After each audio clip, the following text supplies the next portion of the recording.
Assalamualaikum warahmatullahi wabarakatuh. Hello everyone, welcome to our fourth meeting ya, fourth session, and I would like to say thank you to all of you. Terima kasih untuk Mbak Mas semuanya. Dan before I get into my greeting, I will try to share my finding to all of you. Coba saya sampaikan dulu beberapa teman untuk Mas dan Mbak.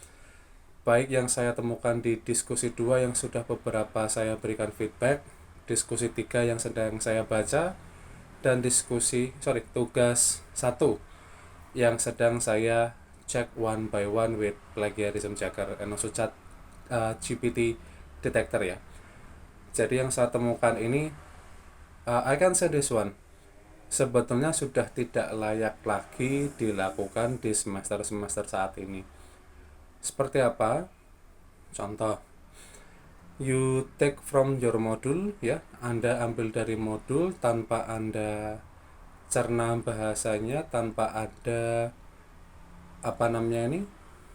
paraphrase thing that you do, tanpa ada parafrase yang Mas dan Mbak gunakan.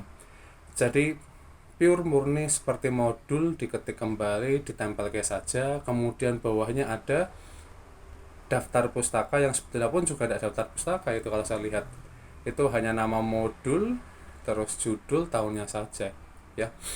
Jadi harapan saya seperti ini Mas Mbak, ketika contoh lah bahasa Inggris niaga, di situ kan ada diskusi mungkin tentang demand atau yang lainnya.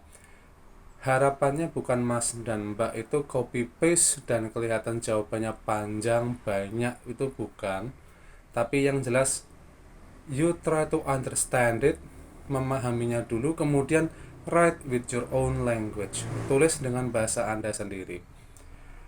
Tentunya akan jadi hal yang for me itu mencurigakan ketika tulisannya panjang, kemudian bahasa dan terminologinya tinggi sekali, ya kan? And then what is it? Between the first, second, and third paragraph they are not connected. Itu tidak terhubung. Jadi seakan-akan itu ambil dari beberapa source terus tinggal ditempelkan. Seperti itu. Itu yang pertama. Yang kedua, I found what is it? Pelanggaran menggunakan AI. But alhamdulillah we have AI detector, jadi kelihatan di situ. Itu yang kedua. Yang ketiga, kebiasaan copy paste from the previous discussion itu masih ada.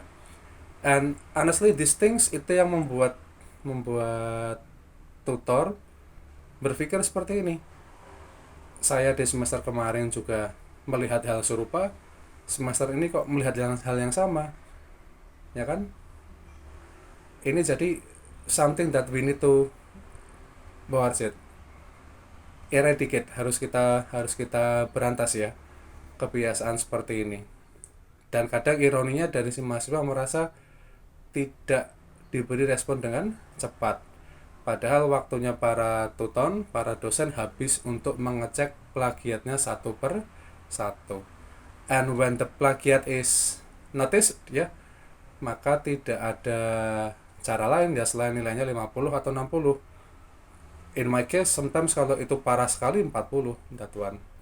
Jadi I do really hope Anda tidak plagiat ya. For reading, my reading class, untuk kelas reading saya pun juga sama sebetulnya.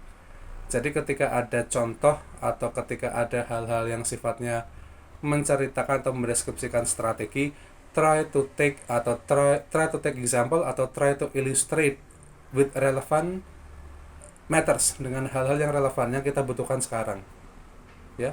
Sebagai contoh yang sudah sempat saya baca itu, saya masih ingat ketika baca tentang skimming ya, banyak sekali itu dari 30-an mahasiswa, contohnya sama semua. Contohnya tentang finding phone number. Look, ini tahun 2023, there is no phone book again ya. When you try to search phone numbers, you will just type. Anda cuma tinggal ketik, taruh di Google, selesai. The same thing also happens when you look atau when you read at electronic book. Anda tidak baca satu persatu, Anda tinggal type keywordnya, muncul that one. See, So berikan contoh yang relevan. Kemudian untuk translation, nah ini untuk translation I will say to you, memang ada apa ya, saya bisa bilang error system yang mengharuskan kami mengunggah lagi filenya satu persatu. So please be patient ya. And ketika itu terunggah, silakan coba you do it by yourself, no copying and pasting. Okay, thank you. That's all from me. Wassalamualaikum warahmatullahi wabarakatuh.